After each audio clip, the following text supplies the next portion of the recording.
Flowers. I have been doing activism around healthcare reform and other social justice issues, and I'm one of the core organizers for the October 2011 movement. I've been with this movement since its inception, and we've been talking about this since December of last year, but really started sitting down and organizing it after we did a test run in action in New York City in April. We started meeting after that and went public with this action, in June, actually June 6th. And we have a steering committee of about 45 people. We have about another 55 people around the country that have been organizing locally. And we to kind of pull this together has been hundreds of hours literally of conference calls every Sunday night, multiple hour conference calls with everybody, as well as throughout the week, committees having 1 or 2 hour conference calls to work on specifics like the medical team and the legal team and the press team and those kinds of things. So it's been a lot of work for me. It's been consuming for the last 6 months, from the minute I wake up in the morning until I go to bed late at night. And we're very excited. We never anticipated when we started talking about this that there would be a whole Occupy movement that would sweep the country, and so we're just thrilled that this is happening, and that now there are, I think I've heard 300 occupations either going on or being planned around the country, and solidarity actions happening around the world. It's a really transformative time, and we're so excited about it. The whole idea of what has become these occupations is about democracy and people finding their voice, and I think we shouldn't try to control the message. I think the fact that people are coming here is because they've heard about these occupations, they're excited about it, they've got something they want to say, and we want the media to feel free to talk to anybody. We also tended to be an elder group.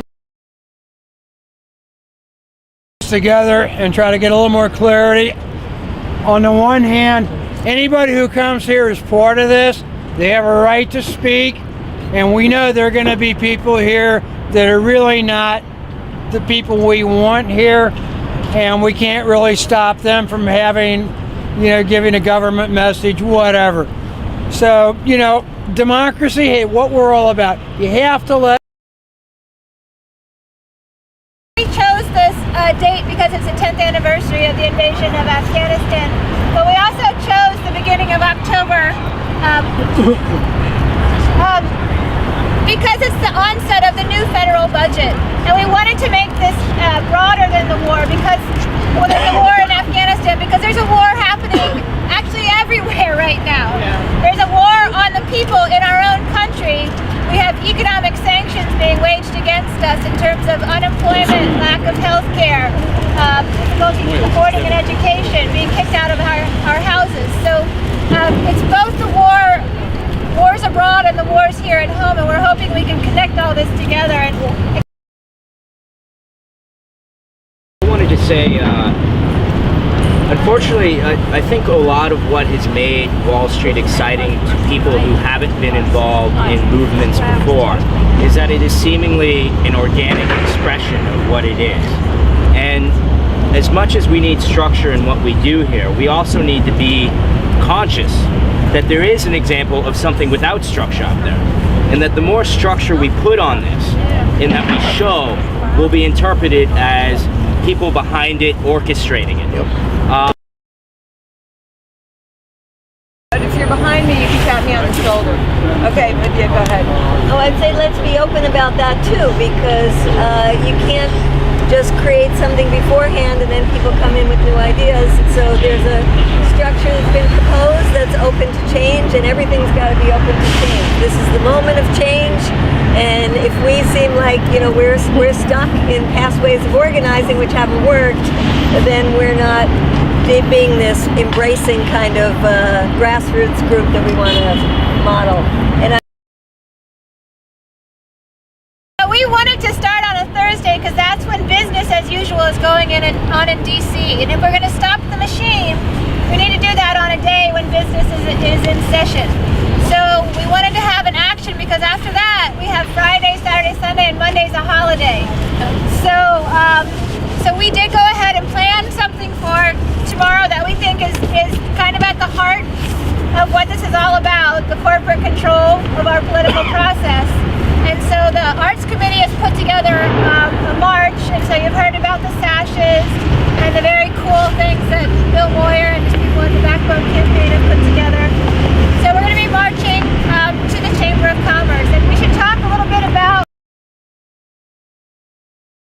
that we're going to all then start a march. It'll start at Freedom Plaza. It'll go up by the Treasury building here on 15th. They'll cross in front of the White House. And then the White House is directly across from the Chamber of Commerce. We'll then go to the Chamber of Commerce. There'll be a legal picket. You're allowed to picket outside of buildings here. We'll have a picket that goes outside, and we'll have lots of great signage already made. And then there'll be a group of people who want to block the chamber, and they will do a sit-in. And this is the initial plan that's open for discussion, of course. This is what we want to get to K Street. There's a lot on K Street. Colonel Ann Wright has put out a list of ideas, and we're going to kind of work on this schedule, this path tomorrow to make sure we cover. The Koch brothers are on the way, some major lobby firms, the law firm for Hunt and Wood, for the Chamber of Commerce that was doing a spying program on activists. So we're going to do some various things along there, but the main purpose of K Street is to be lining K Street at rush hour. K Street's a big street with sidewalks, meridians, so we can line the streets with lots of signs and let the city know we're here. The first assembly, which we were thinking about, would just focus on really one issue at this stage, because we haven't had committee meetings and stuff. One issue being sleeping that night, which we can talk about separately, but where we're going to sleep, how we're going to sleep, and what we're going to do about that. So that's the kind of layout in general sense of the first action. So comments on that? Okay, and I have us back. I have Jeffrey, Tig, and Lisa. Let me just get, I don't know your name back there. Ashley? Ashley, okay. And Ashley, Linda, Medea. Okay, all right. Jeffrey, go ahead. Yeah, my name is Jeffrey. I'm on the steering committee on the civil resistance part of banner. Well, we've got this incredible, huge Chamber of Horrors banner. It's this Chamber of Corporate Horrors, you know, warning corporate bullies inside, enter at your own risk, and it's got great graphics on it. I mean, you're gonna love it when you see it, and then the media is gonna love it. You know, it's really good. When you see the graphics, you're gonna love it. previous marches in DC, where we did just start marching on the street, and the police basically cleared the street for us. So they don't really want people to get hurt or get arrested in Washington, D.C. They have actions happening like all the time. And so I'm thinking that we can play it by ear, but probably if we move into the streets, unless the police corral us back on the sidewalk, I think we'll be okay. The labor union folks had said that they have this huge job sign, and it would be cool for people to fill out resumes and try to take them in and say we want a job. So we printed up some sheets that said I want a job, here's my resume, and you can fill it in, and then we'd like a group of people to try to take them into the chamber, and if the chamber won't accept them and won't give any jobs, then we ask them to take down that job sign because it's false advertising. I'm just going to speak really briefly to this, but I haven't confirmed it. The information I'm getting is that there's more arrests in New York today. There's also arrests in Seattle today. Given that if we have a CD action, it may play in. It's not necessarily that you want to top the other cities, but it's more, the media may view us as a second tier story comparative to the other protests. Just in point of observation. the arrests at Pershing Park in 2004 and the aftermath of those illegal arrests. DC law was clarified, right. And a First Amendment demonstration, a spontaneous demonstration that goes into the street, is protected under DC law. People need to understand that, and the lawyers here know that, and we should all know that. So we should feel safe. On the arrest thing, I just, personal opinion, as someone who's been arrested a lot, I don't think it would be all that helpful for people to get arrested tomorrow. I think we want to build our numbers towards the weekend when people have time off. I want them to feel comfortable that they can bring their families, their kids, that people who are concerned about their immigration status can come, and I think we can save arrests till the days after the weekend. Okay, Udi. I just want to point out, I mean, we can reasonably expect the police to do certain things, but then they could also surprise us. That's right. We all know that last weekend, a lot of the people walking on the Brooklyn Bridge did not intend to get arrested. 700 got arrested, so we need to keep that in mind. There's been a get kettled, and that was kettling. Kettling is when you get driven into a space, you're blocked at one end, blocked at the other, and there's no way up. You're sitting ducks. If we, as we're walking around, marching, demonstrating, whatever you want to call it, allow ourselves to be funneled into something in that way, we're trapped. I mean, I think do we have consensus around marching with possible route changes proposed by Medea to the chamber, doing what Kevin described With Medea's additions. yeah, that's what I said, and then we'll be coming back here for the assembly. All right, so then we move on with the scheduling. Margo. Great. Okay, so after the march, we come back here. One of the issues that we need to resolve tomorrow is how we're going to stay in the plaza. And we felt very strongly that this was a decision. It's not a question of whether we're staying. We are staying in the plaza. It's a question of how we're staying. Because DC law does not allow you to put a tent up for sleeping. Other occupations have chosen not to use tents for that very reason. Occupy DC has been sleeping on the sidewalk where it's legal. We have to decide whether we're here to physically occupy this space with tents, or are we here to occupy this space and without tents, and that way avoid making this be about tents or not tents, because we're not here about tents or not tents. We're not going to decide that here tonight, but we're going to decide. Two rules in these federal areas, these federal parks, that's what we're in. No camping. That means no tents, no sleeping. You can stay here. We need to stay here, in fact, to protect all of our stuff. So people will be staying here. We will be staying here.